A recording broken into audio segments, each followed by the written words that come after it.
안녕하세요. 썰타파입니다. 오늘은 50세 나이의 어린 베트남 여성과 결혼한 국제결혼 부부의 이야기 들어볼게요. 좋아요와 댓글은 큰 힘이 된답니다. 그럼 시작할게요. 김봉식 씨는 50세가 될 때까지 한 번도 결혼을 생각해 본 적이 없었다. 젊었을 때는 일에만 매달려 살았고 어느덧 시간이 지나 그는 외로움을 실감하기 시작했다. 친구들은 하나둘 가정을 꾸리고 주말마다 가족과 함께 시간을 보내는 모습을 보며 문득 자신에게 남은 것은 무엇일까라는 생각이 들었다. 그는 나이가 들수록 혼자 사는 것이 버겁고 쓸쓸했다. 그러던 어느 날 지인의 소개로 국제결혼 중개업체 이야기를 듣게 되었다.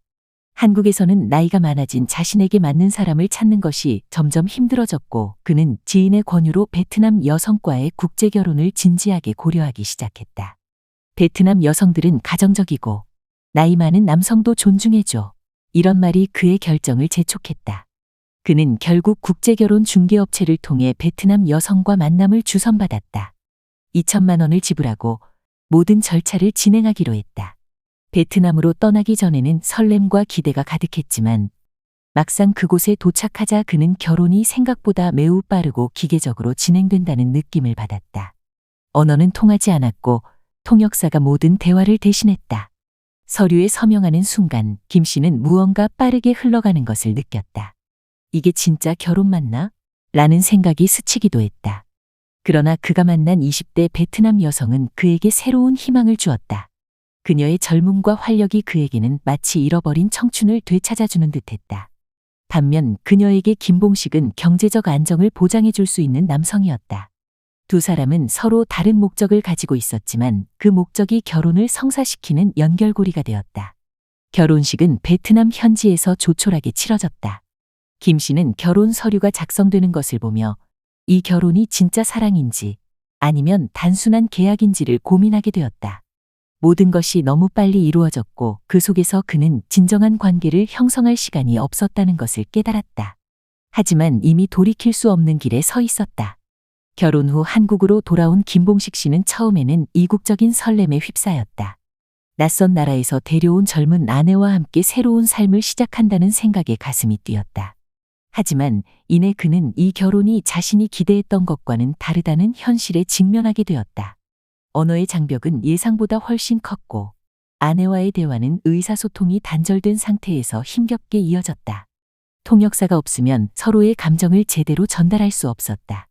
아내는 한국 생활에 적응하지 못하는 모습을 보였다. 그녀는 한국에서의 문화적 차이와 낯선 환경에 당황했고 점차 김 씨의 경제적 지원에만 의지하게 됐다. 김 씨는 그녀에게 더 나은 환경을 제공하기 위해 노력했지만 그 노력은 종종 서로 다른 기대에서 비롯된 불안함을 증폭시켰다. 그는 자신이 제공하는 경제적 안정이 아내를 충분히 만족시킬 것이라 생각했지만 그녀는 한국에서의 외로움과 고립감에 시달리며 점점 더 마음의 문을 닫아갔다. 시간이 지나면서 그들의 결혼 생활은 진정한 사랑보다는 서로의 필요로 인해 유지되고 있다는 느낌을 지울 수 없었다. 김 씨는 그 사실을 깨닫는 순간 더 이상 자신이 이 결혼에서 행복을 찾을 수 있을지에 대한 의문을 품기 시작했다. 그리고 그 의문은 갈등의 씨앗이 되어 그들의 결혼 생활에 어두운 그림자를 들이우기 시작했다. 어느 날 김봉식 씨는 연장 근무를 마치고 피곤한 몸을 이끌고 집에 돌아왔다. 문을 열었을 때 아내는 소파에 앉아 휴대폰으로 누군가와 영상통화를 하고 있었다. 김 씨는 피곤한 상태였지만 아내의 표정이 어딘가 수상하다는 느낌을 받았다. 그녀는 김 씨가 들어오는 것을 보고 황급히 화면을 끄려고 했지만 그 순간 김 씨는 화면 속 낯선 남자의 얼굴을 흘끗 보았다. 김 씨는 당황스러워 즉시 물었다. 누구랑 통화 중이었어? 하지만 아내는 뭔가를 숨기려는 듯 서둘러 말을 돌렸다. 그냥 친구야. 그녀의 태도는 평소와 달랐다. 친구. 이 시간에? 김 씨는 쉽게 납득하지 못했다. 그는 의심이 깊어지며 다시 물었다. 정말 친구 맞아? 왜 이렇게 황급히 끊었어? 하지만 아내는 계속해서 대답을 회피했다. 불안감과 의심은 점점 커져갔다. 김 씨는 아내에게 계속해서 캐물었지만 아내는 그저 침묵을 지킬 뿐이었다. 그는 점차 자신이 무시당하고 있다는 느낌을 받았고 결혼 생활에 대한 불안감이 가슴 깊숙이 자리 잡았다. 그날 밤 김 씨는 잠을 이루지 못했다. 아내가 정말 누구와 통화하고 있었는지, 그리고 그 통화가 단순한 우정일지, 아니면 그들이 생각하지도 못했던 깊은 문제로 이어질지 고민하며 밤을 뒤척였다. 그날 밤 김봉식 씨는 불안함을 떨쳐내지 못한 채 아내가 잠든 후 그녀의 휴대폰을 조심스럽게 열어 확인해 보기로 결심했다. 그는 페이스북 메신저를 열어봤고 그곳에서 아내와 낯선 남자의 대화를 발견했다. 대화 내용은 마치 연인 사이에서 오갈 법한 말들이었다. 아저씨랑 사는 거 너무 힘들어. 언제 다시 볼 수 있을까? 같은 메시지들이 화면에 가득했다. 김 씨는 충격과 배신감에 숨을 쉴 수조차 없었다. 그는 그동안 문화 차이와 언어 장벽 때문에 생긴 어색함이 결혼 생활의 갈등 원인일 거라 생각했다. 하지만 진짜 문제는 그게 아니었다. 아내는 결혼 전부터 베트남에서 사귀던 남자친구와 계속 연락을 유지하고 있었던 것이다. 김 씨는 화가 치밀었지만 동시에 스스로가 어리석었다는 자괴감에 빠졌다. 아내는 그와의 결혼이 진심이 아니었고 단순히 경제적 안정을 위한 선택이었는지에 대한 의문이 머리를 떠나지 않았다. 이 모든 것이 한순간에 무너진 듯했다. 김 씨는 침대 옆에 앉아 아내가 정말 자신과 함께할 마음이 있었는지를 곰곰이 생각했다. 그리고 아내가 그 남자에게 보낸 애정 어린 대화들이 떠오르자 더 이상 이 결혼을 지킬 이유가 없다는 결론에 이르렀다. 그날 밤 김봉식 씨는 더 이상 묵과할 수 없었다. 그는 아내에게 차분한 목소리로 모든 것을 꺼내놓았다.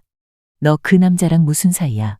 라고 묻자 아내는 처음엔 당황한 표정을 지었지만 그의 표정이 단호하다는 것을 알아채자 눈물이 터졌다. 아내는 울며불며 김 씨에게 한 번만 더 기회를 달라고 매달렸다.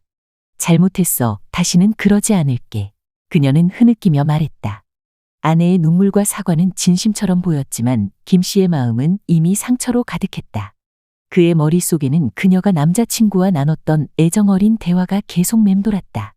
아내가 그의 앞에서 울부짖으며 간청했지만 그 모든 상황이 너무 늦은 후회로 느껴졌다. 아내는 손을 붙잡고 용서를 구했지만 김 씨는 깊은 한숨을 내쉬며 고개를 떨구었다. 내가 너를 어떻게 다시 믿을 수 있겠어. 그의 목소리에는 슬픔과 분노가 묻어 있었다. 이 결혼이 이제 끝을 향해 가고 있다는 사실을 둘 다 알고 있었다. 김봉식 씨는 30살이라는 나이 차이와 아내의 첫 외국 생활이라는 점을 생각했다. 그녀가 이 낯선 땅에서 겪었을 외로움과 불안을 생각하니 마음 한편에서 연민이 생겨났다. 그는 깊은 고민 끝에 한 번 더 기회를 주기로 결심했다. 처음부터 이렇게 힘들었을 텐데 내가 너무 몰랐구나. 김 씨는 스스로에게 말했다. 그는 아내에게 단 하나의 조건을 내걸었다. 남자친구와는 당장 헤어져. 더 이상 그 사람과 연락도 하지 말고 우리 결혼에 집중해. 김 씨의 목소리는 단호했다. 아내는 눈물을 훔치며 고개를 끄덕였다. 알겠어. 정말 끝낼게. 다시는 연락하지 않을게. 그녀의 목소리에는 후회와 간절함이 가득했다. 김 씨는 여전히 배신감이 남아 있었지만 그럼에도 가정을 지키고자 하는 마음이 강했다. 그는 이번 일이 마지막 기회라는 걸 자신에게도 아내에게도 명확히 했다. 한 번만 더 이런 일이 있으면 그땐 정말 끝이야. 그는 경고했지만 그 경고 속에는 아직도 아내를 믿고 싶은 마음이 깔려 있었다. 그날 밤 두 사람은 서로에게 상처받은 마음을 안고 침대에 누웠다. 의심의 그림자는 여전히 남아 있었지만 김 씨는 이번만큼은 아내를 믿어보기로 결심했다. 다시 시작할 수 있을까? 그는 스스로에게 물었다. 그 후로 몇 년 동안 우리 부부는 어느 정도 안정을 되찾았다. 결혼 생활 초반에 있었던 의심과 갈등을 뒤로하고 우리는 건장한 아들도 낳고 마치 평범한 가정처럼 보였다. 김봉식 씨는 아내와의 관계를 최대한 잘 유지하려 노력했고 두 사람은 겉으로는 잘 지내고 있는 것처럼 보였다. 하지만 아내는 결혼 생활 내내 어딘가 고립된 듯 보였고 결혼 3년 차가 되던 해 그녀는 돌연 이혼을 요구했다. 그녀는 이혼 사유로 폭력을 주장했다. 당신이 나에게 계속 감정적으로 상처를 줬어. 그녀는 눈물을 흘리며 말했다. 김 씨는 당황스러웠다. 그동안 자신은 최선을 다해 가족을 돌봤다고 생각했는데 아내는 그를 감정적으로 폭력적인 남편으로 몰아붙였다. 그녀는 결혼 초반부터 경제적 의존 때문에 참고 살아왔지만 더 이상 이 결혼 생활을 지속할 수 없다고 말하며 결단을 내렸다. 김 씨는 분노와 혼란 속에서 아내의 말을 믿기 어려웠다. 폭력? 내가 너한테 어떻게 폭력을 썼다는 거야? 그는 반문했지만 아내는 이미 마음을 굳힌 듯했다. 그녀는 그동안 자신이 얼마나 고통스러웠는지를 이야기하며 김 씨와의 미래를 더 이상 그릴 수 없다고 말했다. 결국 우리는 이혼했다. 아내는 아들을 두고 떠났고 나는 모든 것이 무너져 내린 것 같은 기분이었다. 시간이 흐르면서 아무것도 의미가 없었다. 나는 매일 술에 취해 혼란스러운 하루를 보냈다. 하루하루를 버티기만 하던 중 어느 날 문득 그녀의 페이스북 계정이 떠올랐다. 나는 그녀의 페이스북을 검색해 보았다. 그리고 그곳에서 믿기 힘든 광경을 마주했다. 내가 헤어지라고 했던 남자친구와 그녀는 여전히 함께였다. 심지어 둘은 한국 국적을 취득한 상태였고 그동안 나와 함께 있을 때도 그들의 관계는 이어지고 있었던 것이었다. 그들의 미소 짓는 사진들이 나를 더욱 고통스럽게 만들었다. 내가 나름대로 용서하고 기회를 주었던 그 시간들이 모두 거짓이었음을 깨달았다. 이제 나는 아무도 믿지 않기로 결심했다. 사랑도 관계도 믿음도 나에게는 더 이상 의미가 없었다. 아이는 부모님이 돌봐주고 계셨고 나는 술병을 벗삼아 살아가고 있었다.